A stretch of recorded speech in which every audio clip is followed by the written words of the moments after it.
नमस्कार। आज सेफ्टी के बारे में हम बात करने जा रहे हैं।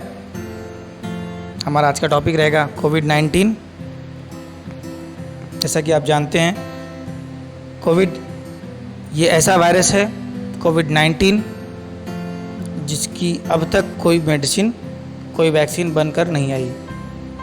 इससे हमें बच के रहना है, क्योंकि इस नोवल कोरोना वायरस जिसका नाम है, इसके सिम्टम क्या हैं जो हमारे लिए, जो हमें दिखते हैं, वह हैं फीवर, सूखी खांसी और सांस लेने में तकलीफ़। ये सामान्य सिम्टम है जो हमें दिखते हैं, लेकिन इसके साथ ही साथ इस पेशेंट के अंदर दर्द,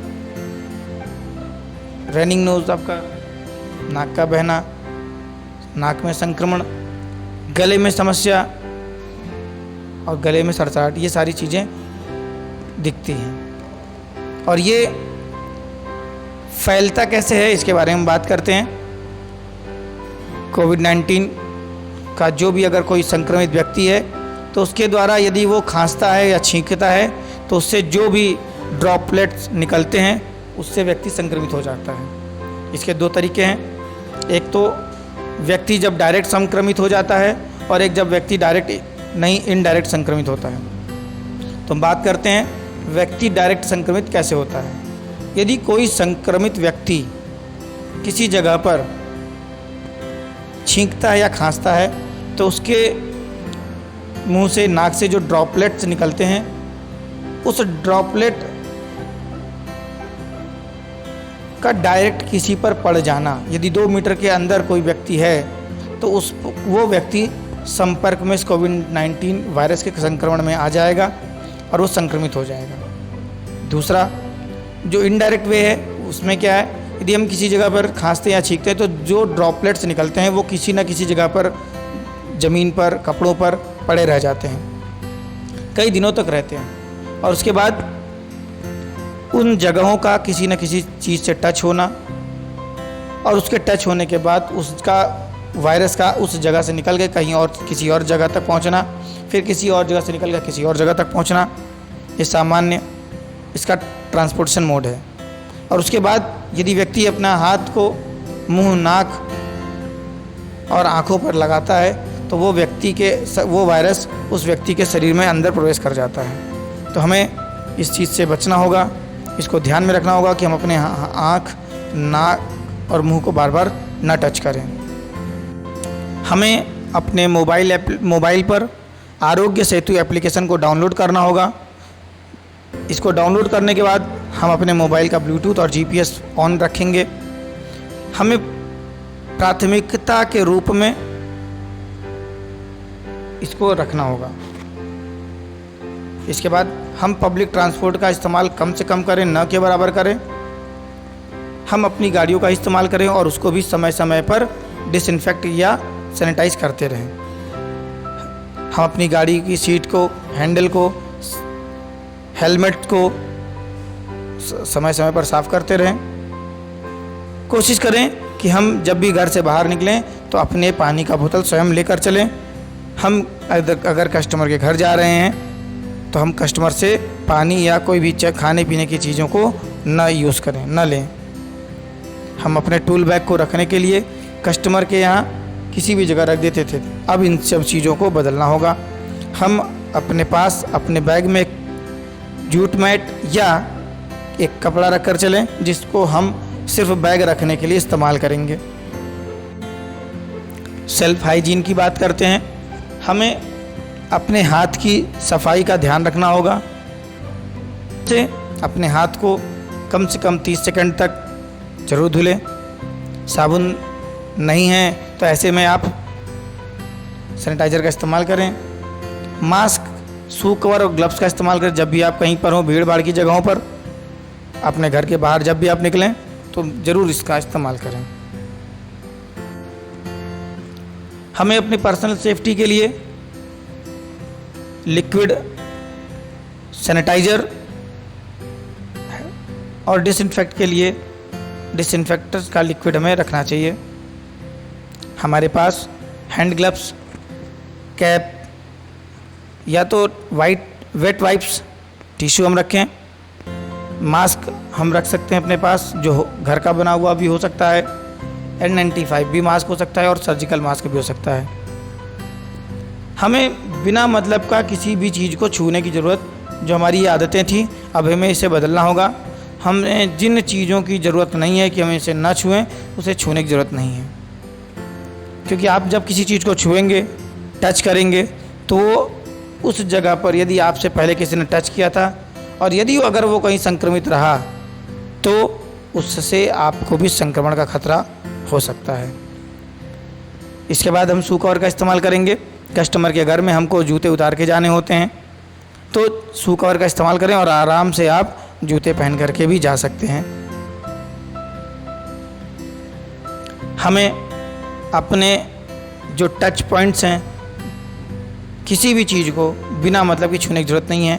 यहाँ तक कि हम अपने शरीर के अंगों को भी बिना मतलब के न छुएं। चाहे वो हमारा फेस, प्राथमिकता हमें देनी है कि हम अपने फेस को भी टच ज़्यादा न करें, क्योंकि मुंह, नाक और आँख के माध्यम से ये वायरस व्यक्ति के अंदर संक्रमण फैला सकता है, पहुंच सकता है, प्रवेश कर सकता है। तो इसका हमें ध्यान देना होगा। विशेषकर हमें कस्टमर के घर में हम जब जाते हैं तो हमारे कपड़े साफ़, पॉलिश किए हुए, जूते प्रेस किए हुए हमारे यूनिफॉर्म होने चाहिए, ताकि हमारा प्रॉपर यूनिफॉर्म हमारी इमेज को और बढ़ा करके पेश करता है। इस सब चीज़ों का ध्यान रखें।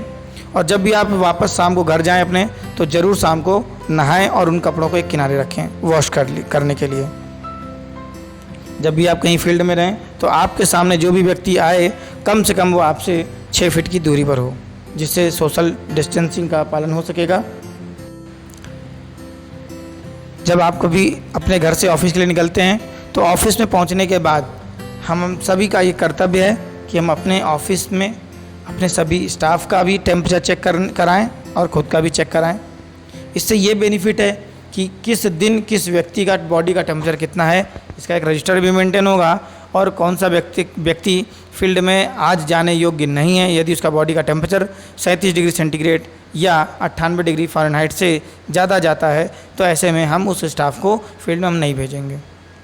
और डेली की थर्मल स्कैनिंग से आपको ये बेनिफिट मिलेगा, यदि आपका स्वास्थ्य सही नहीं है तो आपको उस दिन हमें घर रखना होगा। आप उस दरमियान किसी भी काम को न करें और सोशल डिस्टेंसिंग का पालन करते हुए घर पर भी सुरक्षित रहें। ऑफिस के साफ़ सफाई का भी हमें नियत रूप से ध्यान देना होगा। हम ऑफिस में फ़र्श की साफ़ सफाई के लिए सैनिटाइज़र का, डिसइंफेक्ट का इस्तेमाल कर सकते हैं। टेबल्स हैं, चेयर्स हैं, मोबाइल कंप्यूटर्स, लैपटॉप्स हैं, फ़ोन हैं, डोरबेल हैं, तमाम चीज़ों को हमें डिसइंफेक्ट करने की ज़रूरत है, जिसका हमें ध्यान देना होगा। आपको मालूम ही है कि जब हम कहते हैं सावधानी हटी और दुर्घटना घटी, तो जब सावधानी हट जाएगी तब दुर्घटना घटेगी। तो हम सावधानी हटने ही न दें, हम दुर्घटना घटने ही न दें। तो दुर्घटना घटने ना पाए, इसके लिए हम सावधान रहते हैं। तो हमें सावधान रहने की ज़रूरत है कि हमारे घर में, हमारे आसपास में लोग, कोई बुज़ुर्ग है जिसकी उम्र 50 या 50 से ज़्यादा है, और हमारे घर में छोटे बच्चे हैं जिनकी उम्र 10 साल से कम है, 10 साल या 10 साल से कम है, तो ऐसे उम्र के लोगों को हमें ख़ास ध्यान देने की ज़रूरत होगी। ऐसे लोगों को घर से बाहर निकलने के लिए मना करें, क्योंकि उनके शरीर में इम्यूनिटी पावर की कमी रहती है और उसमें उनके शरीर में रोग प्रतिरोधक क्षमता की कमी की वजह से किसी भी प्रकार का तबीयत में खराबी के सिम्टम या बाकी लक्षण आ सकते हैं। तो हमें केयर करने की ज़रूरत है। हम आयुष मंत्रालय, भारत सरकार के माध्यम से दी गई गाइडलाइन का पालन करें। कुछ काढ़े का इस्तेमाल का गाइडलाइन दिया गया, तो हम इस तरीके से अपने खान पान में परहेज करके, सुधार करके हम अपने आप को भी सुरक्षित रख सकते हैं और अपने परिवार को भी सुरक्षित रख सकते हैं।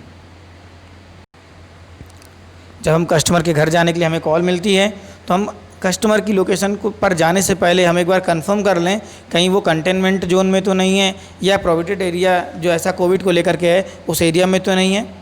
यदि ऐसा है तो अपने टीएल यानी टीम लीडर और सुपरवाइज़र से, मैनेजर से बात करने के बाद ही वहाँ विजिट करें, अन्यथा न करें। कि कस्टमर के घर में भी तो कोई बीमार नहीं है। यदि कोई है या कोई क्वारंटाइन का नोटिस लगा है तो ऐसी जगह पर जाने से पहले आप अपने सुपरवाइज़र को इत्तला करें और ऐसी कॉलों को विजिट न करें। आपको मालूम ही है कि कस्टमर के घर अपार्टमेंट में, सोसाइटियों में होते हैं, तो ऐसी जगहों पर मल्टीपल लोगों की विज़िट होती रहती है। लिफ्ट में, सीढ़ियों पर, रेलिंग पर, दरवाज़ों के हैंडल पर न जाने कितने लोगों ने टच किया होगा, इसलिए आप इन सब चीज़ों को टच करने से बचें। लिफ्ट की बटनों को दबाने के लिए आप डायरेक्ट उंगली का इस्तेमाल न करके टूथपिक का इस्तेमाल, गाड़ी की चाबी का इस्तेमाल कर सकते हैं। सीढ़ी की हैंडल को, रेलिंग को पकड़ करके चढ़ने की जो आदतें हैं, अब उसे हमें बदलना होगा। अब हम सीढ़ी की हैंडल को, रेलिंग को टच नहीं करेंगे। इसी प्रकार से कस्टमर के घर के दरवाजे को, घंटी को जो हम नॉक करते हैं, दरवाजे के डोर हैंडल को हम पकड़ के दरवाज़ा खोलते हैं, अब हमें उसे भी अवॉइड करना होगा। दरवाज़ा खुले इसके लिए आप कस्टमर को नॉक न करें, बेल न बजाएं, कस्टमर को फ़ोन कर दें। फ़ोन करने से कस्टमर दरवाज़ा खोल देगा और आपको दरवाज़ा और घंटी दोनों से आप बच जाएंगे टच करने से। कस्टमर का दरवाज़ा खुलने के बाद घर का, आप उसको जो वेलकम आप करते हैं, आप उसको ग्रीट करते हैं, जो उसका अभिवादन करते हैं, हाथ मिला करके वो हाथ ना मिलाएं, उसकी बजाय आप उसे नमस्ते कह करके संबोधित करें। याद रखें, जो भी हमारा कस्टमर के घर आप विजिट कर रहे हैं तो आपके पास आपका आई कार्ड होना आवश्यक है। आप अपने आई कार्ड को, जॉब कार्ड को किसी अन्य को न दें। यहाँ तक कि आपको सिग्नेचर कराना के लिए भी मना कर दिया गया है कि आप सिग्नेचर कस्टमर से नहीं लेंगे, चाहे वो जॉब शीट पर हो या फिर वो मोबाइल पर हो। प्राथमिकता यही है, बाकी इसके लिए आप अपने सुपरवाइज़र और टीएल से भी एक बार बात कर सकते हैं। ध्यान रखेंगे हम कि जब भी हम कहीं जाते हैं तो हमारे सामने जो भी दूसरा व्यक्ति हो, कम से कम उसमें और हमारे बीच में 6 फीट की दूरी होनी चाहिए, क्योंकि कस्टमर आपके साथ साथ भी घर में लगा हो सकता है, तो आप उसको इन्फॉर्म कर दें तो कि थोड़ा सा वो दूरी मेंटेन रखेंगे। जब आप कस्टमर के घर में कुछ प्रोडक्ट बनाने जाते हैं तो यदि प्रोडक्ट कोई जैसे रेफ्रिजरेटर है, माइक्रोवेव है, या इस तरीके का कोई प्रोडक्ट है जिसमें कुछ खाने पीने की चीज़ें रखी हुई हैं, या कुछ ऐसा प्रोडक्ट है जैसे उसमें कपड़े रखे हुए हैं, बर्तन रखे हुए हैं, तो ऐसे प्रोडक्ट को रिपेयर करने से पहले कस्टमर से आप कहें कि वो कस्टमर उस प्रोडक्ट को स्वयं से निकाल ले। उस प्रोडक्ट में से जो भी खाने पीने के आइटम हैं उनको स्वयं से निकाल ले, स्वयं से उसको खाली कर ले, जिससे आपके द्वारा किसी भी प्रकार का उसको टच होने से उसके मन में जो अंदेशा आ सकता है वो भी चीज़ें ना आने पाएँ। याद रखें, हमें सर पर कैप और शू कवर, ग्लव्स का इस्तेमाल करना ही है। हमारे पास आरोग्य सेतु डाउनलोड रहना है। हमें 6 फीट की दूरी मेंटेन रखनी है अपने और अपने सामने वाले के बीच में। थर्मल स्कैनिंग हमें रोज़ करानी है। Shoe cover, gloves, hand sanitiser, disinfect, इन सब चीज़ों का इस्तेमाल करना है। अपनी गाड़ी पर अपने टूल को, अपने टूल किट को, अपने हेलमेट को सैनिटाइज करना है। ज़्यादा से ज़्यादा जो हम टच करते थे चीज़ों को, अपने फेस को, उन सब चीज़ों से बचना है। कस्टमर के यहाँ जब भी आप जाएं तो आप सैनिटाइज़र का और डिसइंफेक्ट का प्रयोग करें। एसेसरीज, पार्ट्स, जो भी जगह आप काम कर रहे हैं उनको काम करने से पहले और काम करने के बाद भी डिसइंफेक्ट करें, सैनिटाइज करें। जब भी आप पार्ट चेंज कर रहे हैं तो उसके निकल रहे डिफेक्टिव चीज़ों को भी एकत्रित एक जगह करें। टूल बैग, हैंड सैनिटाइज़र, ये आपके रेगुलर यूज़ में आने वाली चीज़ें हैं, अब आपको करना पड़ेगा। प्रोडक्ट को रिपेयर करने से पहले मशीन को चेक करने की बात आती है जब तक आप उसे सैनिटाइज या डिसइंफेक्ट ना करें तब तक आप प्रोडक्ट को न टच करें। प्रोडक्ट को काम करने के बाद आप उसे फिर से सैनिटाइज करें ताकि उससे किसी भी प्रकार का संक्रमण न हो सके प्रोडक्ट के माध्यम से किसी अन्य को, चाहे वो प्रोडक्ट हमारा कैसा भी हो। जब भी हम कस्टमर के यहाँ जाएं तो अपने द्वारा टच कई चीज़ों को करना ज़रूरी हो जाता है। जो भी स्पेयर पार्ट्स के डब्बे, कार्टून निकलते हैं, प्रोडक्ट के निकलते हैं, उनको एक जगह यथास्थान पर रखें, सुरक्षित जगह पर रखें और उस पर भी एक बार सैनिटाइज़र का स्प्रे ज़रूर करें। कस्टमर के द्वारा दिए जा रहे पानी को, चाय को आप अवॉइड करें। हम कस्टमर के यहाँ काम करने के बाद साफ़ सफाई कर देते हैं, डिसइंफेक्ट कर दिए। अब जब पेमेंट की बारी आती है तो हम अभी तक कैश लेते थे। आप कैश को अवॉइड करें क्योंकि उसमें कोई ना सैनिटाइज कर रहा है ना डिसइंफेक्ट करता है। आप डिजिटल मोड में पेमेंट लें, कैश मोड पर न लें। आप कस्टमर से सिग्नेचर मोबाइल पर न कराएं। क्योंकि जब आप साइन कराते हैं तो कस्टमर को पेपर आप देते हैं, उससे अच्छा है कि आप उससे हैप्पी कोड लेकर के वहाँ मेंशन कर दें। बस यहीं पर कॉल क्लोज़ हो जाएगी।